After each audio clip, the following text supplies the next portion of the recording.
Thank you for the invite, first of all. Yes, it's a pleasure to be here. And thank you, everyone, for joining us. So my name is Nippin, and I work as a principal specialist in safety management systems. This was a paper I did about 6 months ago at the Nautical Institute Seaways magazine. It's called Boxing and Dancing, Understanding the Mismatches of Regulatory Expectations and Seafarers' Experiences. But I've changed it a little bit to say the broken promises of safety management system, and I'll tell you why. Next year, 2017, marks the 30 years of the Herald of Free Enterprise incident, and which led to the introduction of the ISM code. And my question is, what has changed in the last 30 years? Or has anything changed at all? So I will try to address that question through this presentation, but the question, the underlying question that I'm trying to address is that why is it that the safety management system is failing to address its intended purpose? So let me begin with a simple question. I'll go on board and ask a simple question to the master or the chief engineer, that we as auditors, inspectors, come on board your vessels day after day, every day, and are we adding any value to your system? And 9 out of the 10 times the answer is no. You're only making life difficult. In this particular case, this is what the master has to say, our chief engineer has to say. He says every time they come on board, they have to find something. So what I do, I will put some paint cans in the engine room, I remove a fire extinguisher from its bracket. Makes them happy. You should see their face, very happy. The moment they find something, they stop looking, so that makes my life easy. So this is the response from a chief engineer on board an offshore asset. This is another one. After 6 days of extreme heavy weather, I arrived in port and thanked all my crew for their efforts in running a safe operation.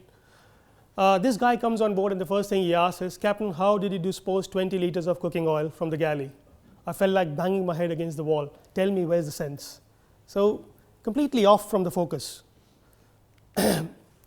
This is when I wrote this paper and I sent it to a lot of people, and this is one of the responses I received. He said that this is a normal thing. He says that my technical manager always jokes about giving auditors a broken light bulb to find, so then he can get on with his job of managing the ship. He jokes that normally he has a 6 feet 7 inches of height stood in front of a repaired pipe or other defect, while the auditor complains about the non-work emergency light.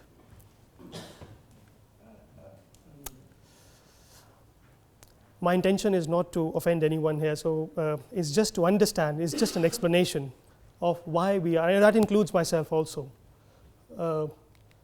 So what explains this nonsense? One seafarer describes that whenever you get a finding from an auditor, it feels like a punch on the face. He says it's like, I call it boxing. And over a period of time, the seafarer has realized that these audits are not adding much value to the system. So he has gone into the entertainment mode, which is dancing.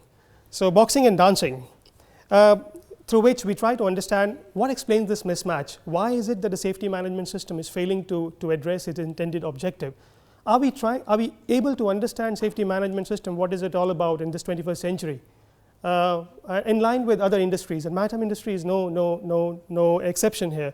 I've been studying many other industries, aviation, health, and we are more or less a little bit behind, but we have similar set of problems. So the inspector's challenge, we all know that you only have 8 hours, or you only have one surveyor, and you have to do this. Budget constraints, even more so in the public sector. Many flag states are facing this problem of competent people with the right set of competencies, particularly when technology has advanced so much. 20 years in the industry, I am still not on top of some very basic equipment, and I'm admitting this, that I still do not know a lot of regulations and rules, which I'm supposed to know. It's just the sheer size and volume of regulations and industry standards that I'm not able to cope with. It's just too much. Every component, every technology that you see on this vessel is a scientific discipline on its own. Whether it's the helideck, navigation bridge, lifeboat, hull, lifting appliance, offshore cranes, whatever, but they are scientific disciplines on their own, and it's humanly not possible to know each and everything, which regulation applies in this context. It's humanly not possible, I think. We try. And then I think this issue has been discussed just in the last presentation also, entering into uncharted waters, unfamiliar waters. You don't know what language they speak. You don't know what they're telling you is the right thing or not. Can you trust them or not? Because your relationship is very transactional. You don't really have a collaborative relationship. You don't see them. You see them once and you don't know whether you're going to see them again. I'm talking about the seafarers. So it's a very transactional kind of one-off relationship. So very hard job for an auditor or a surveyor. It's a hard job for us. A seafarer also has some very similar challenges. Cognitive limitations. I mean, how much can you remember, first of all? The SMS is growing every day. And how much can you remember? And how much can you recall when the auditor asks you to? Particularly when the auditor comes from developed world and you are you come from a developing country, and there is a submission to perceived authority. Just because somebody comes from a certain part in the world, he feels lower in the power relations. And a classic example of that is the COSCO Busan that collided when just coming off San Francisco Bay, and she hit the bridge. And during the pre-accident data, one of the navigator or the officer this was what he was heard saying on the voice data recorder, that for American ships under such conditions, they would never be underway. So just by virtue of your position, you feel that you cannot exercise authority just because you come from a certain part of the world. And that's a very important question. Negative reporting. Look at the language of safety. Defects, conditions, threats, lost time injury, incident, detention, deficiency, and so on. I mean, who in his right mind would want to report this? Can we really trust people to report all this? It's difficult to get this kind of information from people if that is how we are trying to measure, trying to understand safety. And the first question is, how would my line manager think if I report this? How would the client think? Would the client like it? And would I still have a job? This is one of the problems in the oil and gas industry at the moment. People are worried. They don't want to report anything because they don't want to lose their jobs. So, but this is a deeper problem, because SMS, as we spoke during the lunch, has two incompatible goals: safety risk and commercial risks. And two do not necessarily align. And that's where you start to see some very unrealistic indicators like 0 incident, 0 defect, and 0 spills at the same time. How could you possibly have this kind of a goal? 0 incident and 0 defects. You've killed any learning. There's no learning once you put this kind of goals, such unrealistic goals, because seafarers don't believe in these goals.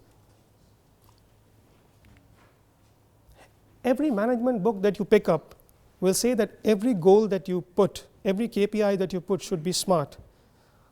I've never got this right, but I'll try. Specific, measurable, achievable, result-oriented, and time-bound. Yes. So you ask yourself, is 0 really realistic? Because a defect equals unsafety equals an unmarketable asset. That's how we understand safety in the industry. So when you have a condition of class against the vessel, when you have a non-conformity against the vessel, it simply becomes unmarketable. It becomes unsafe. But look at the harsh weather conditions or harsh working environment. Is it realistic? Is it really realistic to put these kind of goals? But that's how the charterers want it. The other problem is creating indicators, lagging indicators, that are so difficult to measure. Outcome, for example. Today, you're talking about an outcome like a collision or a grounding. It's almost impossible because there are a lot of defenses in the system before something shows up. I mean, a watch officer has a lot of mechanisms in place before a collision would happen. For example, you'll have bridge watchkeeping alarm, you'll have the guard rings on the radar, and a lot of other things before you end up in a situation. So if your safety management system is not capable of capturing that kind of data, it's very hard to measure that kind of an outcome, because your system is not really designed to pick up those defenses as and when they are breached. The other thing is collecting data that is easy to collect, and this is where your incident reporting system becomes filled with finger cuts, slips, trips, and falls, a typo error on the certificate, because that's easy data to collect.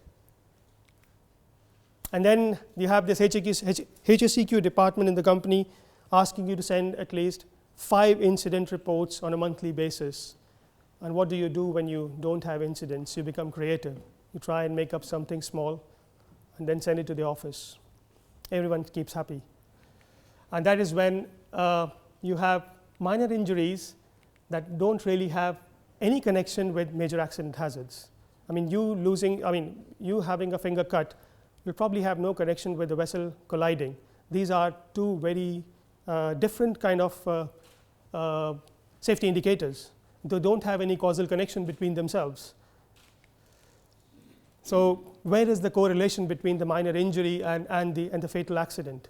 There probably isn't one. So you need to be very, I'll come to that later on, you have to be very clear about why you are collecting data and put that in a context. And this is where you had this Macondo, where there was too much emphasis on small little things and losing the bigger picture. Am I going too fast, or is it okay? Yeah. The other thing is when you look at safety audits and inspections and you look at the reports, yes, HSEQ departments and regulatory bodies have to be independent, and that's probably the first thing on our mind, as I saw here as well. And we do the same. But more than independence, it's about the substance. It's about the content of the report. What exactly is captured in the report? And that is very important. When you look at the report sometime, interestingly, there is a study being undertaken at the moment to see the correlationship between the port state controller's background and qualification and what sort of findings he issues on board. And that would be a very interesting study. I don't know what the outcome is not out yet, but I think there is a very strong connection between the two. To give you an example, I was once told by a flag state inspector that the most important thing when you go on board the vessel is you check the life buoy on the bridge, and that has to be heavier than the rest of the life buoy. I can't remember the exact weight, but that is how it is. But and he says that that's the most important thing for me. But hang on, that's the preconceived notion that with which you are going on board to find something. It's not, yes, it is a problem, but there could be more important things. But you already have made up your mind what you're going to go and find. And we are humans, we have biases, we have preferences. It's quite normal. But to be aware of that is very important, I think. Bastardization of safety, too much focus on petty issues. This was a finding on one of the offshore assets where the independent auditor felt that you should have precautionary sign, use handrail on the first and last step of the ladders. Come on, I mean, this is 4 steps of the ladder. We can't trust people to climb ladders. I think so. Technical safety. Today, we are auditors, we go on board, our inspectors, we asked, we want to do blackout test, and the answer is no, we have cargo operations going on, and we have so much going on, and this is not really required. What we can do is we can do a simulated test.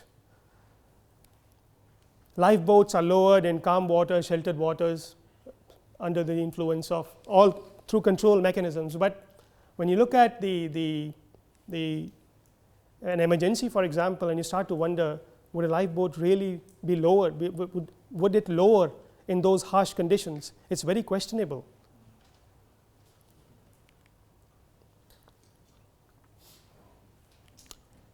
So, what can we do about it? Can we have an alternative approach? I don't have full solution, but I can give you some tips from what I understand could be how it could be improved. One is obviously, I think the days are gone when the regulator or the auditor wore a hat of a inspector and walked on the ship and said that this is what I want from you and this is what you need to do. Those times have gone. We need to co-partner. We need to form a collaborative relationship.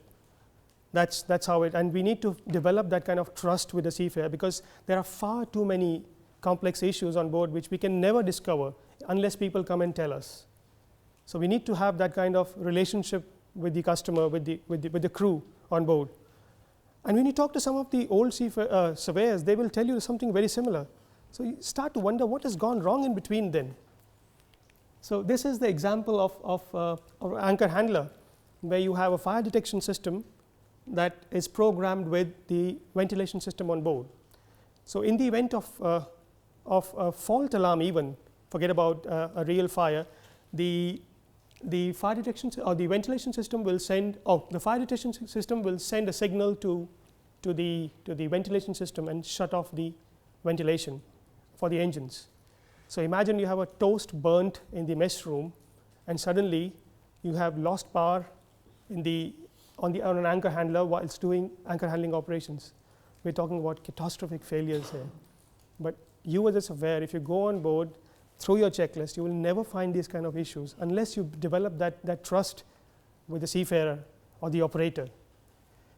And this is something I normally do. The first thing I ask is that, do you have any problems that you'd like to share with us?